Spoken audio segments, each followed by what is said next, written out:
అలసిన వానికి ఊరడించు మాటలు. సహోదరుడు భక్తి సింగ్ గారి పరిచర్య నుండి సేకరించిన అనుదిన ధ్యానములు. వెలుపటి వారి ఎడల మర్యాదగా నడుచుకొనుచు మీకేమియు కొదువ లేకుండునట్లు యుండవలెను. 1 తెస్సలోనికయులు 4వ అధ్యాయము 12వ వచనము. అప్పుడు యెహోవా, నీ పితరుల దేశమునకు నీ బంధువుల యొద్దకు తిరిగి వెళ్ళుము, నేను నీకు తోడై ఉండేదనని యాకోబుతో చెప్పెను. ఆదికాండము 31వ అధ్యాయము 3వ వచనం.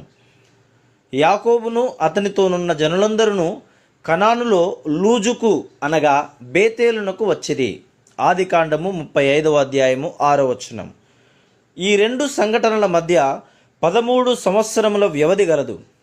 దేవుడు యాకోబుతో మాట్లాడగానే అతడు మెసొపొతేమియాను విడిచి బేతేలుకు వెళ్ళలేదు గాని అనేక సంవత్సరములు షెకెములో ఉండెను.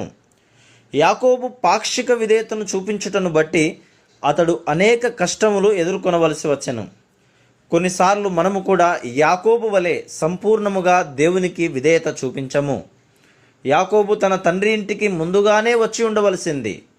దేవునిపై, ఆయన వాగ్దానములపై ఆధారపడుటకు బదులు తన జ్ఞానముపై ఆధారపడి తన ప్రణాళికల ద్వారా మామను మోసగించి బలమైన పశువులు తనకు, బలహీనమైనవి లాబానుకు వచ్చినట్లు చేసెను. యాకోబు నా పిల్లల కొరకు నాకు సంపద కావాలనని తనలో తాను వాదించుకొని ఉండవచ్చును. చాలామంది తమకు పెద్ద కుటుంబములుండుటచే వారు అబద్ధములాడి లంచము తీసుకొనుచున్నామని చెప్పుదురు. కానీ వారు అటువంటి మార్గముల ద్వారా ఏమి సంపాదించినను అది వారికి సంతోషమును గాని అభివృద్ధిని గాని కలిగించదు.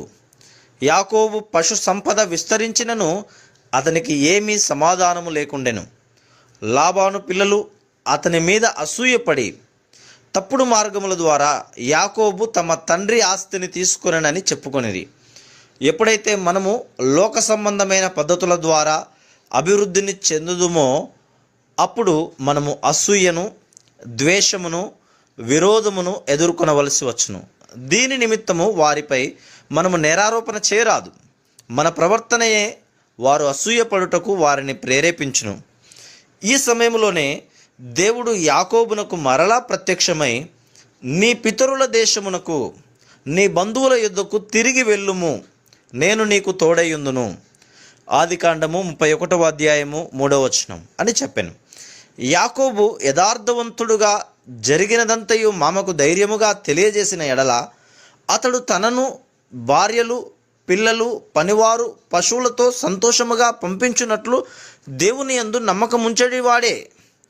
దానికి బదులు అతడు లాబానుకు తెలియకుండా రహస్యముగా వెళ్ళిపోయెను. తప్పుడు మార్గములో తాను ఆ పశువులను సంపాదించుట చేత అతని మనస్సాక్షి నేరారోపణ చేయుచుండగా మనస్సులో అసౌఖ్యతను కలిగి ఉండుటచే అతని విశ్వాసము బలహీనపరచబడెను. ఇతరులు ప్రశ్నించినట్లుగా నీవు ఏదైనాను చేసిన ఎడల నీ విశ్వాసము బలహీనపరచబడి నీవు సులభముగా సాతానుకు ఎరగా నగుదువు.